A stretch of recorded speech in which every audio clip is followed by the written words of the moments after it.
Awesome. So yeah, want to welcome everyone tonight to this AMA with Saron. She's the founder of the Code Newbie podcast.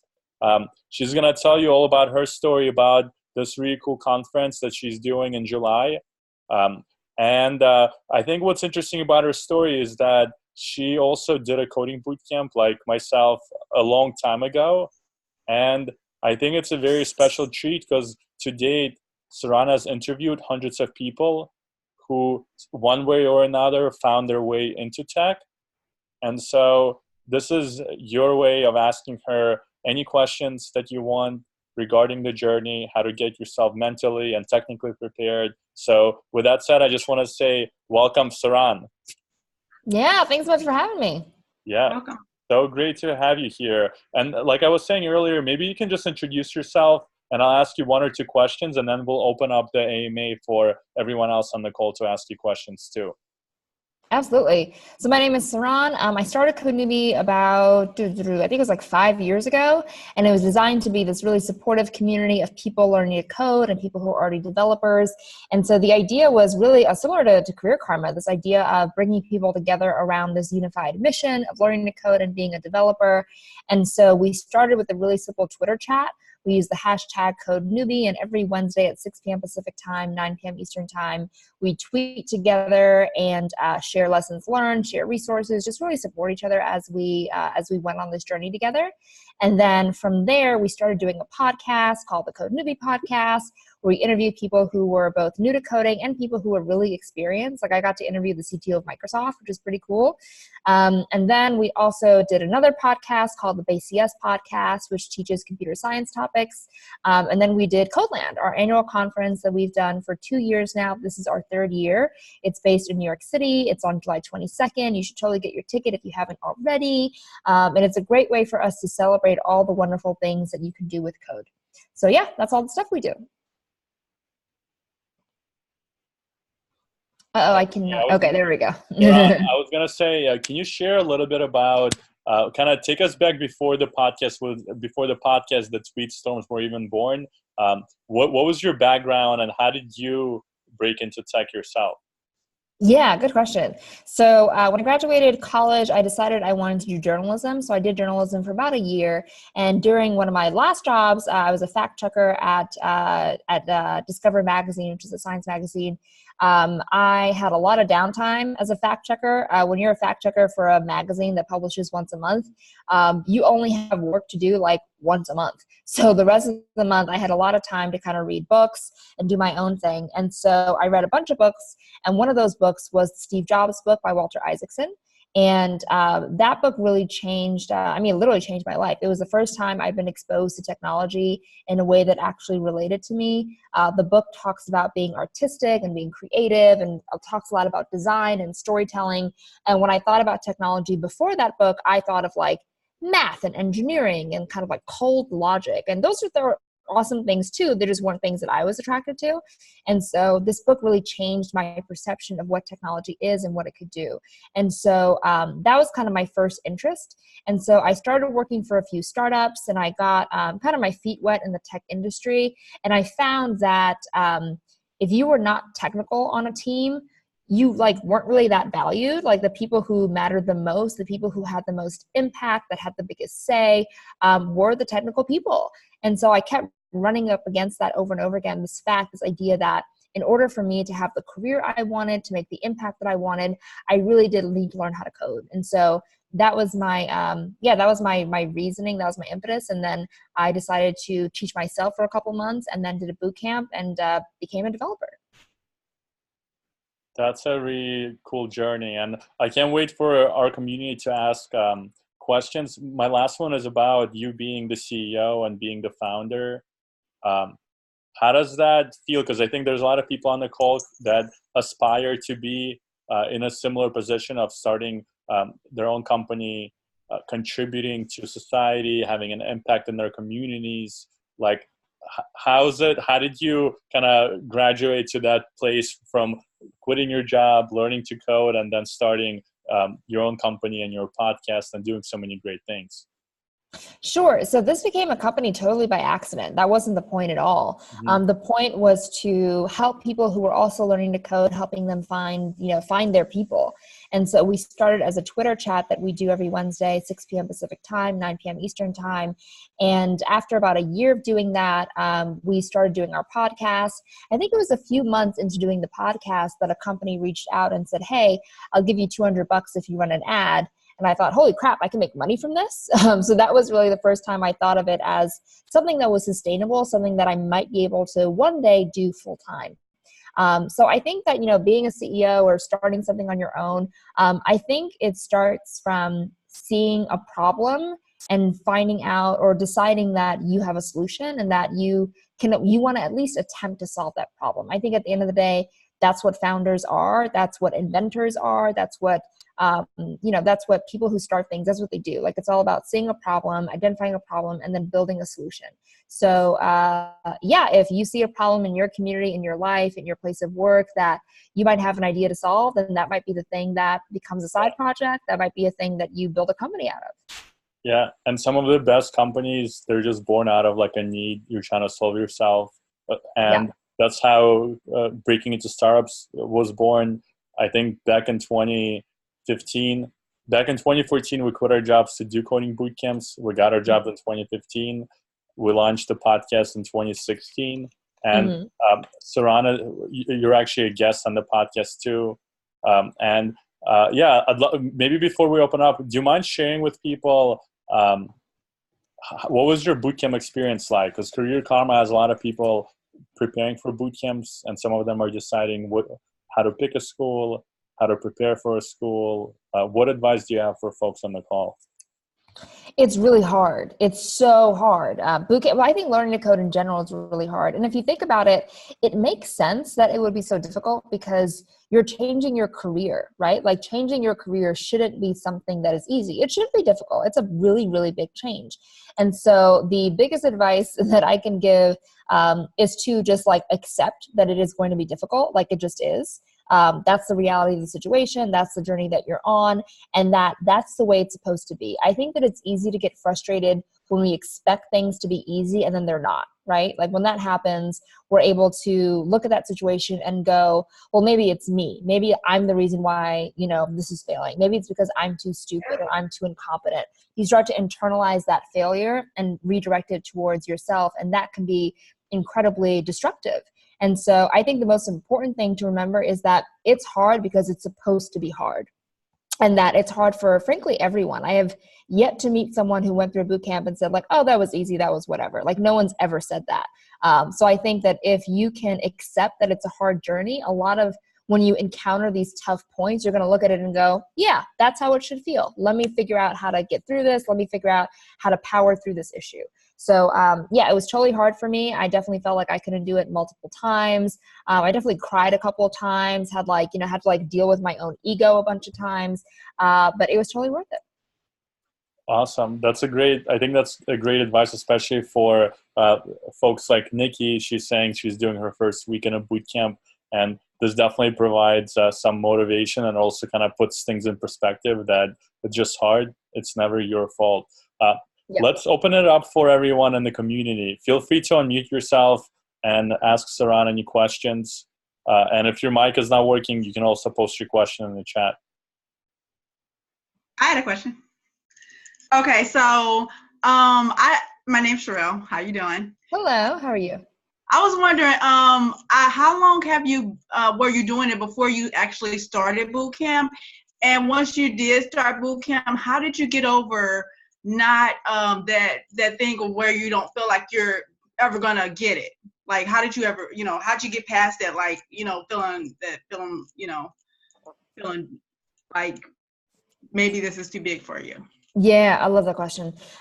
So I was learning to code on my own for a few months. I think it was 3 months total. Well, actually, that's not true. I tried to learn how to code twice. So the first time I tried to learn how to code, I took the MIT's open courseware class. It was their intro to programming class. It's free, available online. Anyone can take it.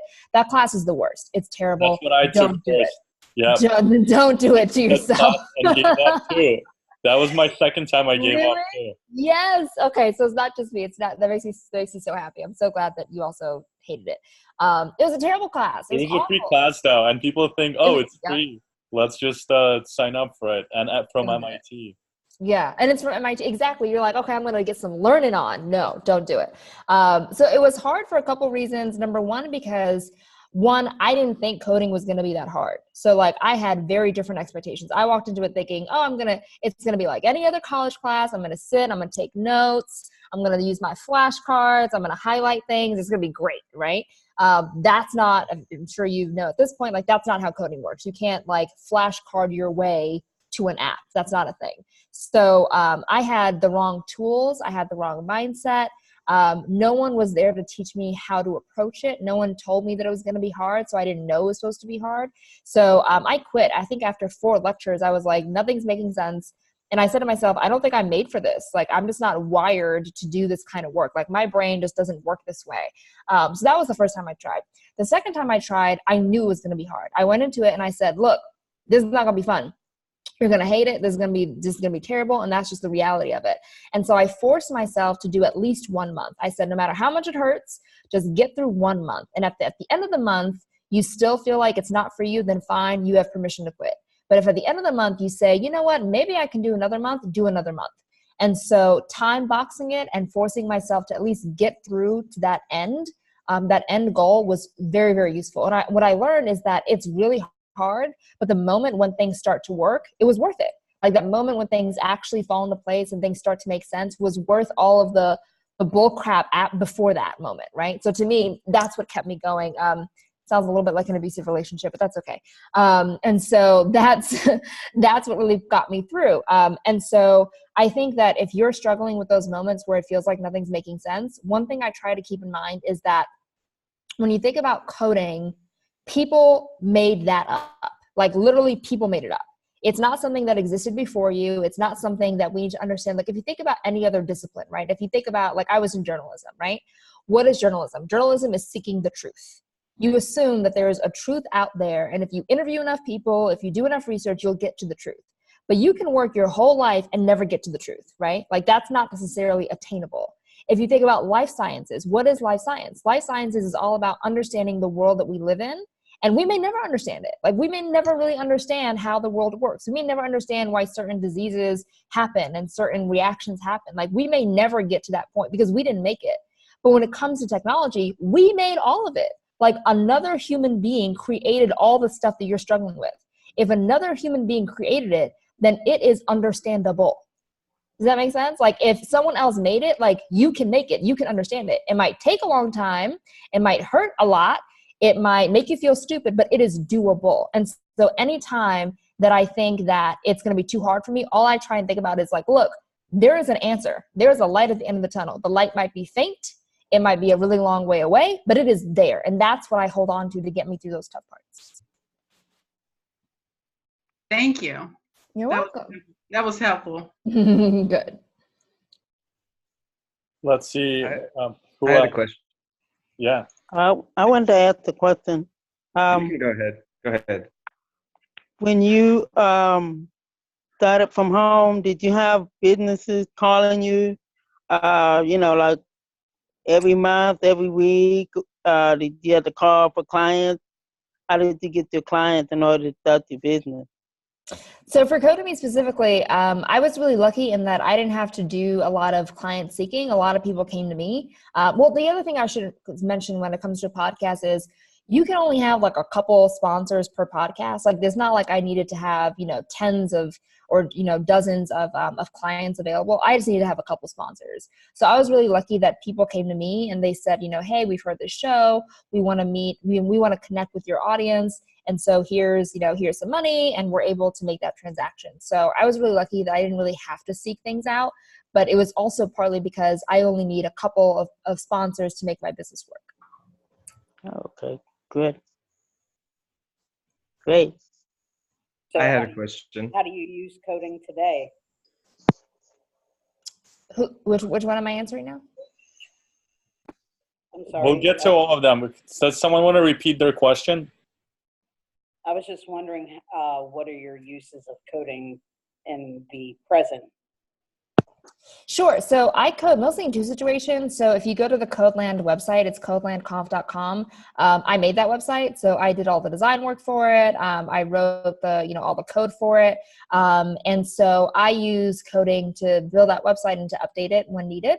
So that's probably the biggest thing. And then the second thing is the Code Newbie app itself. So the website, the codenewbie.org, is it's an app. It's a Rails app.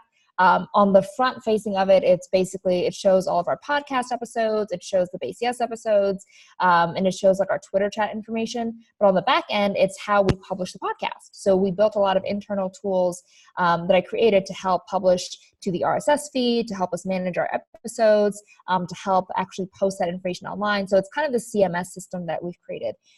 So yeah, those are the two ways that I code nowadays. Cool. Is it cool to get those links on the chat? Yeah, yep, I think, so I actually just dropped both of them for Code Newbie and codelandconf.com. I had a question. It's interesting to actually talk to you because when I listen to the podcast, I listen to it at 2 times speed. So I'm adjusting to your voice. To my normal voice. Information in the show notes. I like how you handle your podcast. I'm a big fan, and I'm really appreciative of it. So thank you for doing the podcast. Absolutely. And she also has another podcast, right? The Command Line Heroes, right? Yeah, that one I host. It's a Red Hat podcast called Command Line Heroes, and I get to host that one too. That was a lot of fun to do. Oh, that was you? Yeah. Oh my God. Yes, that's me. That was great. But my question was more on the lines of as you were going through this, it sounds like you really started to see that you brought something to the table, you had certain strengths that weren't really resonating in the industry. And what was it that helped you find those strengths? You kind of talked about the Steve Jobs book, which ironically that's also an inspirational book for me. But I was just curious because I'm still trying to, I guess, harness what it is that are my strengths, but then still directing those into my code and programming and those skills. Yeah, that's a great question. So for me, it was figuring out what am I good at outside of code that I can bring into code. And so to give you an example of that, when we were doing our group project at our boot camp, it was a team of, I think it was 3 people. And so, we were creating this note-taking app for videos. So the idea is that as you are watching a video, you can take notes on the website, and then you can, and it'll kind of show a list of notes for you, and then you can play back each note. So if I go to a note that I took, hit play, it'll take you to that timestamp of the video and then play that back. And so it was something that was really hard to figure out how to do in 2 weeks, but we did it and it was great and it was a lot of fun. But when we were presenting it for our science fair, which is when all the employers would come and look at the work that we did, I knew that what we created in terms of the code itself was not going to be that great because we were new, right? We've been coding for 16 weeks. What can you really learn in 16 weeks? There's only so good you can be because it's just not a lot of time. It's just not a lot. Let's just all accept that it's not a lot of time. And so I said to myself, I'm not going to be able to show off my coding skills, but what I can show off are my design skills because no one else I'm pretty sure no one else in our boot camp knew how to draw, but I knew how to draw. And so what I did was I tried to focus on the things that no one else could do that I could do better than them. So we focus a lot on design, on picking the right colors, the right fonts, on the layout, on the UX. And I drew this really cool cartoon that I love. That's so our app was called Noted. So it was this stream of papers kind of flying out at you. And it was really cool. And I'm super proud of it. And we have the best looking, homepage of everyone there. So I think it's looking at what you're building, especially as you're learning to code and going, okay, everyone who builds this knows how to code, right? Otherwise they wouldn't be able to build it. But are you a better copywriter? Are you a better designer? Are you really good at communicating through visuals? Are you really good at speaking? Are you really good at storytelling? Trying to figure out what are the things that you can bring to the table that maybe other people won't be as good at. I think that what makes coding really special is that there's so many opportunities to do things outside of coding. You can host your own podcast if you're a really good interviewer, right? You can be a speaker and go on stage and talk about all the stuff that you're doing. You can be a writer. You can do blog posts, and create this body of work that way. So there are lots of other ways to kind of flex and to show off a lot of the other skills that are independent of coding. So I would just kind of look at what you've done in the past, look at your past career, look at some of your hobbies maybe, and say, okay, what are other things that I'm really good at, and how can I pull that into my coding career? Thank you so much. Mm-hmm. That's a really good answer. Good, thank you. I have a question. I just want to know, like, on your time management, how you were able to kind of manage your time. I'm in bootcamp right now. It's my second week, and I find myself like kind of struggling with the time, like turning my assignments in on time. I find myself working like till 2, 3 in the morning, and then I wake up tired because I gotta get in class by 10. I just kind of want to know, like, how do you really work on your time management? Yeah, so there's two answers to that. So when I was in school, I was really lucky that I had no responsibilities. I didn't have kids to take care of. I didn't have any, babies, any dependents. I had a husband who was very self-sufficient, and that's kind of it, right? I didn't have to worry about anyone else. So I was really lucky that I could be incredibly selfish and just focus entirely on boot camp. So I didn't do anything else. I barely went grocery shopping. I think the last couple of weeks, I think our fridge was like totally empty because I just didn't have enough time to do that. So I think that if you're struggling with time management, that's perfectly reasonable. It's really, really hard to manage your time, and it's hard to feel like you got anything done.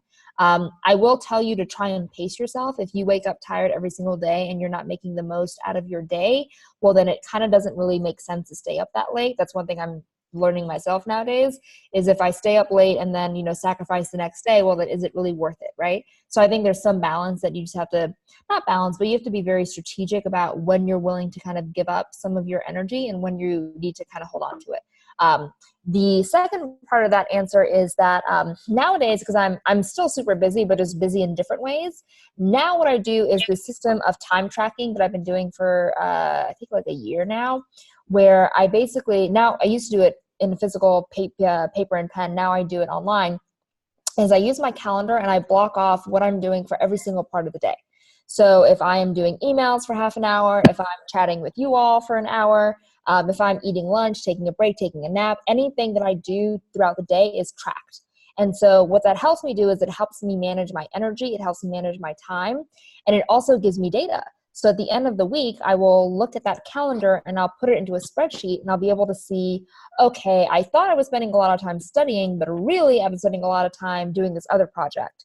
Is that what I wanted to do? How can I switch things up and do a better job next week? So a lot of what I do nowadays is trying to be very good at planning ahead of what my day is going to look like, adjusting it throughout the day, and then collecting data at the end of the week to see how well I did.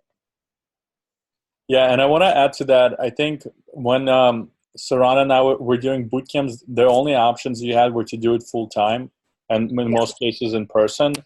I think now you just got to set yourself up for success. And if you feel like you don't have 60 hours a week to code, then you should probably just look into part-time. And the importance is that you actually will get there, not how soon you get there, right? Because it's not as long as college. It's not 4 years.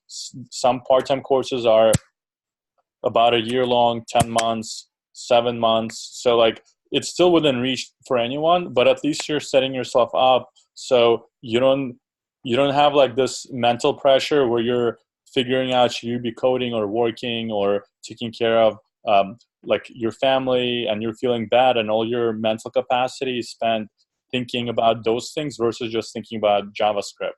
So that would be my advice to you too. I think Daniela, she wrote a lot. So I'm just gonna summarize her question for you, Saron. So basically, Daniela was taking a prep course, and in the last few months, she got pretty good at coding, and now she's considering doing a course in July. And her question is it, one sec. So I think after doing the prep courses, she wants to know if she can still be considered a beginner. And I guess I'm trying to understand what the question is. One sec. I want to be able to apply to their 3-month coding bootcamp during the 3rd week of July. Do you think that is doable? Start the program with no coding, but I understand some of the basics.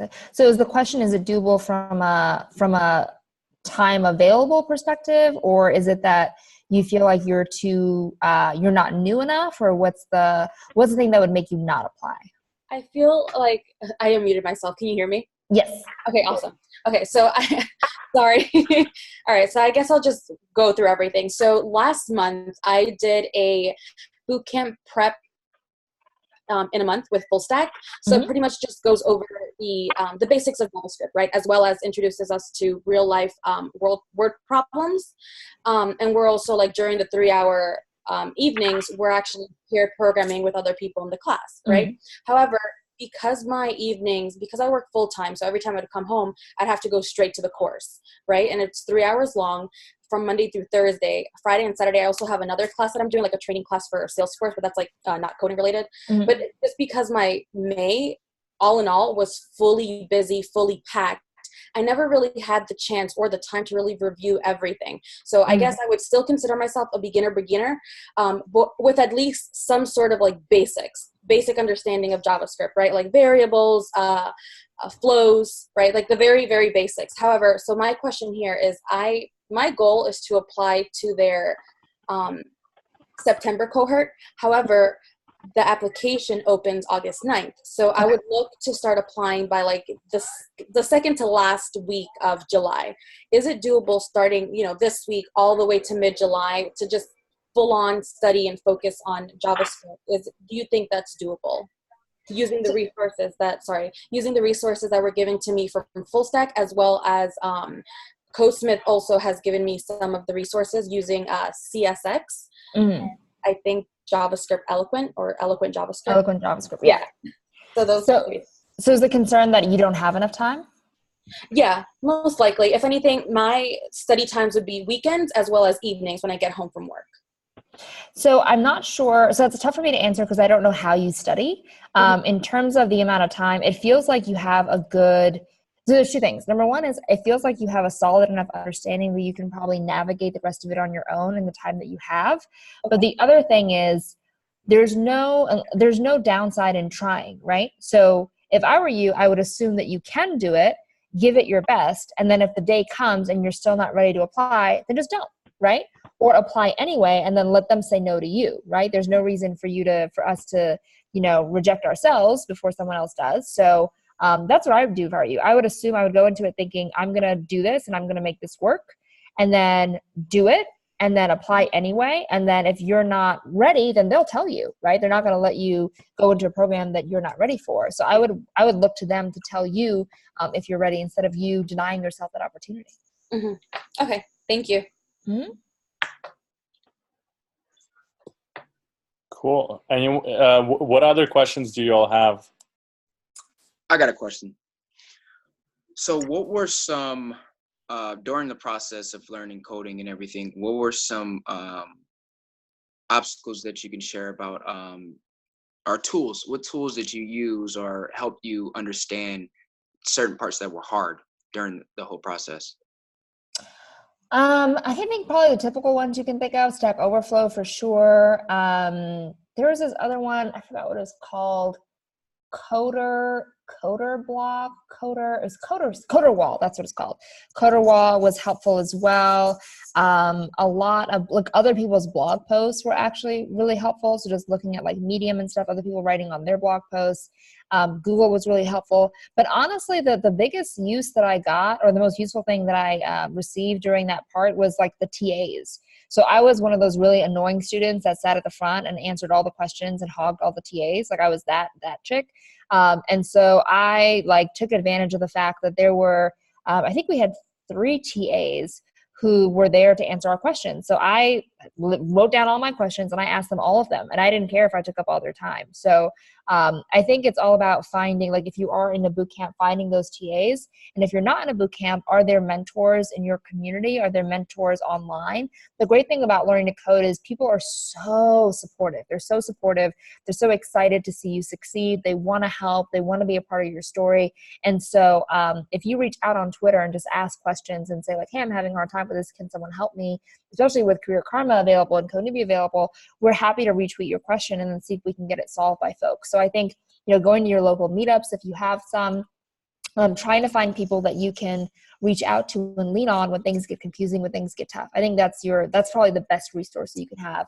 You just got to put a little bit of work into finding it. Yeah, and Saron, I know you went to Flatiron. What resources did they provide during the job search? Did you go through the job search, or did you go straight into starting the podcast? No, I worked. So I didn't do CodeNewbie full time until a couple of years ago. So I had like a job. So when I graduated from boot camp, they had a science fair, which is basically us, showing our projects, and employers would come and, look at what we're doing and then hopefully hire us. So off of that, that science fair was basically my job search. I think I got 7 interviews just from that science fair alone. And then one of those interviews turned into a job. So that was really, really useful for me. Since then, for me, the biggest helper in my career has honestly been speaking. As you can tell, I like to talk a lot. So being able to go to conferences and give a lot of talks and be on panels, that has, been done wonders in terms of getting my name out there and getting other opportunities, whether it's speaking opportunities. I've gotten job offers from speaking. And so for me, it's been, that first start was definitely the science fair in my boot camp. And then the second thing kind of ongoing has been just regularly putting myself out there and speaking and making myself available, and then those turning into other opportunities. Awesome. What other questions do you all folks have? I have a question. You can go ahead, bro. Oh, thank you, bro. Because I heard you talk about Flatiron, the schools. Yeah. And it asked me which one am I planning on attending to, and I literally don't know the difference between them. And I was wondering if you could let me know what should I consider when I'm choosing which school to go to, or how that works. That's a great question. So I think there's a couple things. I think you should look at the schedule itself. So is it part-time? Is it full-time? Is it, how many hours a week is it? How long is the program? I think you should look at what they teach. Is it JavaScript? Is it Ruby? I'm personally very suspicious of programs that teach too much. Because again, if you're doing, for example, a 4-month program, 4 months is not that long. That's not a lot of time to learn anything. So if they're trying to teach you, 5 languages and 3 frameworks, you're probably going to get a really crappy education from that. So I would look into, does the curriculum feel reasonable? Does it feel like you'll walk away with a good foundation? The way I look at a boot camp is I'm not going to go to a boot camp and then graduate being a ninja warrior unicorn programmer. That just doesn't make sense. That's unrealistic. I look at it as, will it give me a solid foundation that I can build on top of? That's what it is. It's does it give me a good starting point? Does it help me figure out what I know and what I don't know so that I can fill in those gaps on my own?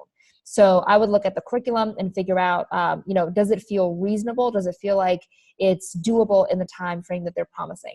And the last thing, the most important thing you can do is talk to other students, talk to the graduates. And, don't just talk to the people on the website, because the people on the website are always going to say good things. Do some research, do some snooping, go on LinkedIn, see who's listed the bootcamp, and see if you can find graduates that are ideally similar to you. So if you see a graduate that has the same background, that had the same job, maybe is living in the same area as you, those are really useful because you can compare stories a little bit better that way. And the last thing I would look at is who is doing the teaching. A lot of times it's not about the curriculum, it's not about the language or the framework, it's about literally who are you learning from. I was really lucky with the Flatiron School that I was taught by Avi Flambaum, who's amazing to this day, one of the best teachers I've ever had, and he did an incredible job at explaining technical concepts. He broke it down, he made it super accessible, and so that worked because he was the one teaching. So who is the person teaching you? Are they a recent graduate of the bootcamp? If so, I would be very suspicious of that. Is it someone who has run companies before, someone who's been a CTO before? Because if so, they probably have a lot of world knowledge they can bring into the bootcamp experience. Is it someone who has a lot of experience teaching before? If so, that's great because they probably know how to break things down. So I would do like a background check on who the teachers are, who are you actually learning from, and if that person isn't good, it almost doesn't matter what bootcamp you go to.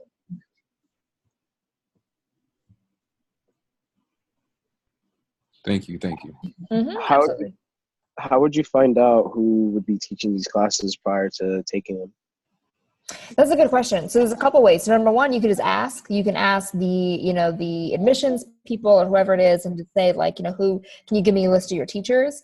Number two, you can go on the website and look at like the team section and see, usually they list who their instructors are.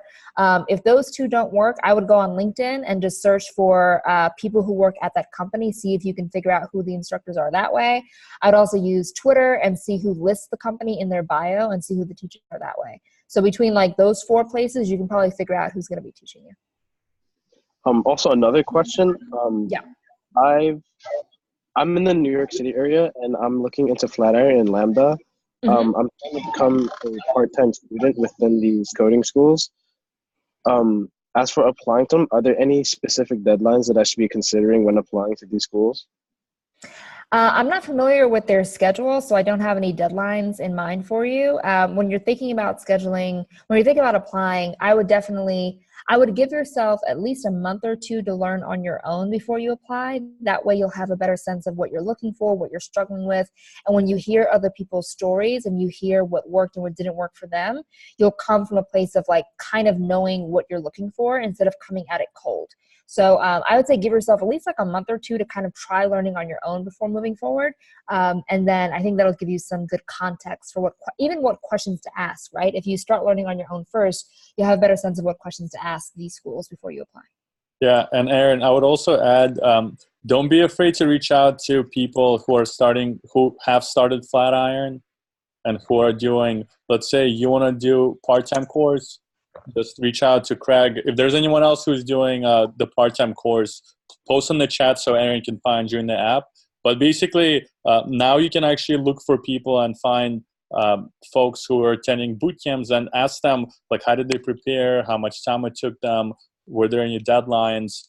And there's going to be dozens of people who can just guide you because someone else helped them get to the point of where you want to be. So just reach out to them. There's a bunch of people starting next week. So use Career Karma app to search for them and you'll find them. Also, Flatiron did an extended prep when I was doing their prep work. And so keep an eye on your email. If they do that, you want to get in there. Flatiron actually helped me with all my Lambda prep work. So they have some good people. So watch for that. Ask them to do one if they're not doing one, and then watch for that and do that. That'll help you out. Yeah, and I would also say I think every single person on the school should sign up for at least 1, 2, or 3 prep courses because they're free. They get you ready, and you get to find out about your learning style. And in this process, technically, when you submit the prep course, you're going to start receiving emails about interviews, about deadlines, and all that stuff. And so you'll never be like pushed into taking an interview unless you're ready. You also will never be forced to start a cohort until you feel that you're ready. So you can always push out your start dates, but at least you know how to prepare. Cool. I do have a question. For this Codeland conference, is there going to be a live stream of it? Yes, there is. I'm so happy you asked. I wanted to do a live stream the past 2 years, and because of like the equipment we had at the venue, we weren't able to, but this year there will be a live stream. So you can sign up for our, sorry, go ahead. I said that would be awesome. Yeah.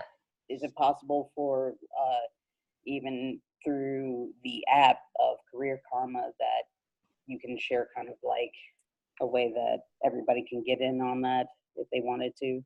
Yeah, if you keep an eye on codelandconf.com, we'll post the link there. And if you want to sign up for our mailing list on the website, then we'll tweet or we'll mail out the link to the live stream when it's ready. So, and I'll tell Career Karma as well, and hopefully they'll be able to share it. Yeah, well, it's July 22nd, right?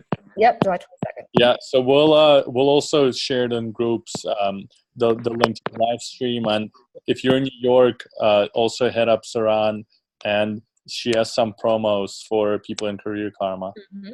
Absolutely. Let's see. I have a question. Mm-hmm. What's up? All right. Yeah. So I wanted to ask about something that you said a little bit earlier. You were saying that when you kind of started, you had like a job. I'm in a similar situation. Like I work at a job, and now it's a tech job, but it's sales. And I'm just getting into coding. So I wanted to see what were some like the practices or measures that you took when you were first learning coding to make sure that you learned it thoroughly, because I'm a little bit skeptical about like really getting started because I feel like I may not have enough time. So I wanted to see how you like divvied up your time specifically to make sure you learned it effectively. Good question. So I don't know if there is such a thing as learning code thoroughly. That's just like I had to kind of let go of that idea, because no matter how much I thought I knew, there was still more to learn. There was still different contexts I wasn't aware of, different ways to apply what I was learning. So there wasn't really this idea of learning thoroughly. I think that for me, figuring out how to be effective in my learning, there are a couple things. Number one, I believe very much in repetition. So for the pre-work are you driving, by the way? Are you safe? Okay, I hope you're going to be safe. Please don't die. Okay, so sorry, I got distracted. Yeah, I'm good. I was parked, but like I'm in a parking lot. So I'll be good. Okay. Looks so dangerous. So repetition is to me like the most important thing when it comes to code. So for the pre-work that I had to do for my boot camp, I did the pre-work 3 times. So before I set foot in my boot camp, I did the pre-work 3 times and made sure I really, really understood what I was doing and how I was doing it. So that to me was really important. Anytime I had an assignment to do at school or even outside of school, I did it several times to make sure I was very confident in what I knew and what I was learning. So I think like repetition, like just because you get the answer right doesn't mean you know what you're doing. Get it right faster, get it right with fewer lines of code, get it right without having to Google search anything. Like I think those are the moments when you start to feel like, oh, maybe I'm confident, maybe I know what I'm talking about. So I think one of the best strategies you can use when learning to code is to challenge yourself using the same material, but trying to ask fewer questions, take up less time, and see if you can do it in different languages maybe, change a variable, see how you respond to that change. I think taking that same core idea and flipping it a bunch of different ways is a great way to see how well you understand something. Gotcha. Understood. Thank you. Mm-hmm. Cool. What about anybody else? We have about 5 minutes left, so if you have any questions, don't be afraid. So do you have a squad still? Like now that you've done it all and you've gotten through it all, do you still like work together with a team, or are you like kind of focused in on yourself now? So I feel like my team is different because my day-to-day doesn't really require a lot of coding. Like I code on my own for certain things, but mostly with the podcasting that we do and the conference that we're putting together, I don't need to be on a team of developers. I need to be on a team of producers. So I have a producer who works for me who helps with the podcast. I have a community of other producers I lean on and that I ask, and other podcasters who I ask for help, and I help them, and we're kind of a community in that way. Same thing with conference organizers. I have a community of conference organizers that I reach out to get help, and hopefully they're, feel free to lean on me for certain things. So I've been able to find my own networks for the different problems that I have. And I'm sure if I was coding day to day, I'd probably have my own community of developers, but coding nowadays isn't like the main part of my job, so I don't really use that as much. Are you in New York? No, I'm in San Diego, but I am moving to New York in 2 months. Oh, that's where I am. Oh, neat. What part of New York are you from? I'm in the Bronx. I'm from Harlem, but I'm in the Bronx. Okay, nice. I'm going to be moving to Jersey, so technically not New York, but cool. I'll be commuting to New York a bunch. Yeah. Yes. Would love to link up with you. Oh, absolutely. Yeah, feel free to reach out. Twitter is the best way. Yitbarek. That's for everyone as well. Like, please feel free to DM me after this on Twitter if you want. I'm happy to connect and answer more questions if you'd like. Saron, can you talk a little bit about kind of the importance of Twitter, especially for people who are outside of tech breaking in, and give people some ideas on how they can leverage it to build up their personal brand or get connected to people? So Twitter is amazing. Twitter's like the best thing ever. No, Twitter's really great for a number of reasons. Number one, I feel like it is such a great way to connect with the coding community. There's so many people. I mean, it's just like the primary way developers share their ideas, share their opinions. That's the primary way for people to network. It's just an absolutely invaluable tool for just being part of the industry. I think that so when I learned to code, I think I unfollowed all my friends and just followed only people in the coding community. I did a lot of, I followed a lot of blogs, news organizations, high profile people who were just getting started. I follow people from all parts of the industry, and it really helped immerse me in the culture. It really helped me have a better understanding of the topics, of the way things work, of how people communicate, the issues people cared about, the values people had. So it was a really, really valuable way for me to not just learn how, because there's learning how to code, and then there's being a coder, which is two different things, right? Being a coder is partly the skill set, but it's also being a big part of the community. And there are plenty of coders who know how to code, but aren't really part of the community. And I think your career is going to be a lot better. Your opportunities are going to be, a lot bigger if you really immerse yourself in the culture itself. So I think Twitter is a really great way to do that. I agree. I really like that you mentioned that, because when you said that you followed a lot of your friends and started following a lot of the stuff that you were interested to, actually did on my Instagram. I used to follow a bunch of people, and then I would literally scroll through my feed and just nothing but inspiration and all kinds of designs, websites, and stuff like that. It was something that inspired me to be into more front end development and web design. So I really do like the fact that you mentioned that, because this is something I do personally. Yeah. There's a really great article by Paul Ford called "What is Code?" He wrote it for Bloomberg I want to say 4 years ago, maybe more than that, a couple of years ago. And it basically talks about the culture of coding, and it is a beautiful, beautiful introduction to just the developer industry, the culture, the insights, just the community itself. So if you haven't read that book or read that article, it's a very long article, but if you haven't read it, you totally should. It's a really great primer into what is it like to actually be a developer? Beyond learning how to code, what is it like to actually be a developer? And that article is really great. So it's called "What is Code?" It's by Paul Ford. I'm pretty sure it's available online for free, so definitely check that out. Awesome. And I dropped Saron's Twitter in the chat. I think if people enjoyed this chat, definitely tweet at Saron and use the Code Newbie hashtag and the 21-day CK challenge hashtag. And take her advice and just start think of the people you follow as the average. You're the average of the people you surround yourself with. But if on Twitter you're following 100 people who talk about coding all the time or tech news, on Instagram you do the same. You follow blogs and bloggers, people like Saron. Then in 6 months you're gonna immerse yourself into that world, and you're gonna feel like you're part of that world. So be very deliberate with who you follow. Absolutely. And I know we're technically at the end of our time, but I am available to keep going if you want. If not, that's okay. That's totally I think one big thing I would love to, and I ask all guests this, can you explain to people what is the imposter syndrome and how you deal with it?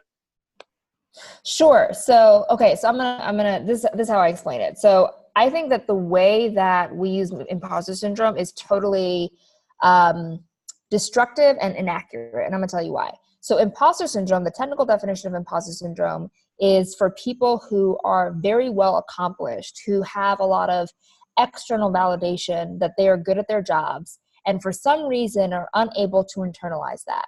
So think of someone who's CTO of, let's say, Microsoft. CTO of Microsoft, has tons of accolades, has all this published code out there, does a really good job, but for some reason they don't believe in themselves and they don't believe that they're as good as they clearly are.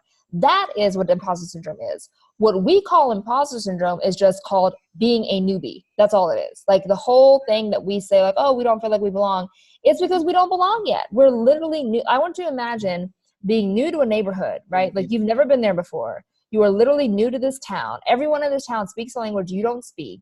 You get there for 2 months and then you are upset because you don't belong. Of course you don't belong. You just got there. You don't know anybody, like you don't know where your bar is. You don't know where you're getting your groceries from. You don't know what the main street, you don't know what streets to walk down. You don't know what streets to avoid. You don't know anything. So a lot of times we quickly get to the point where we say, oh, this is hard, therefore I don't belong. When really we should say, oh, this is hard, I just haven't learned enough yet. And eventually, once we keep learning, we keep pushing, we'll get to a point where we feel like we belong in that neighborhood. So I would encourage you to not call it imposter syndrome. I encourage you to look at it and go, I am new to this neighborhood syndrome, and trust that over time, eventually it'll go away. And when you hear experienced people talking about imposter syndrome, that's a whole different thing. That's them not being able to internalize their success. But for you at this stage, you don't have imposter syndrome. You are just new, and that is perfectly okay. That's a great conclusion. Any last questions for Saron? I know she offered to stay an extra few minutes. Yeah, I do. You mentioned that you were in San Diego. I'm currently in San Diego as well. Cool. What part of San Diego are you from? I'm in La Mesa right now. You're in where? La Mesa. La Mesa. Okay, cool. I'm in Mission Valley. Oh, okay. So yeah, I would love to either like meet up, or maybe you can get me in contact with some people here out in the community so I get myself involved. Yeah, so I did. So like, I think it was like maybe a month ago, I did like a tech meetup bar thing where a bunch of people, it was like 10 people. We got together at like a bar in La Jolla. So if you're interested, just DM me and I'll put you on the list. And then next time we organize something, you can come out and we can meet people. Awesome. Okay, it sounds great. Cool. So do you suggest that we really go to those meetups? Because I had one today in New York and they have a lot of them. Yes. You should definitely go to you should dedefinitely go to people. I'm going to try it out. I'm going to go to the next one. I think it's really informative and I like the energy that's within the cohorts. So I think, it's a little shit, you get a little nervous trying to go meet new folks, but I think I may. Yeah.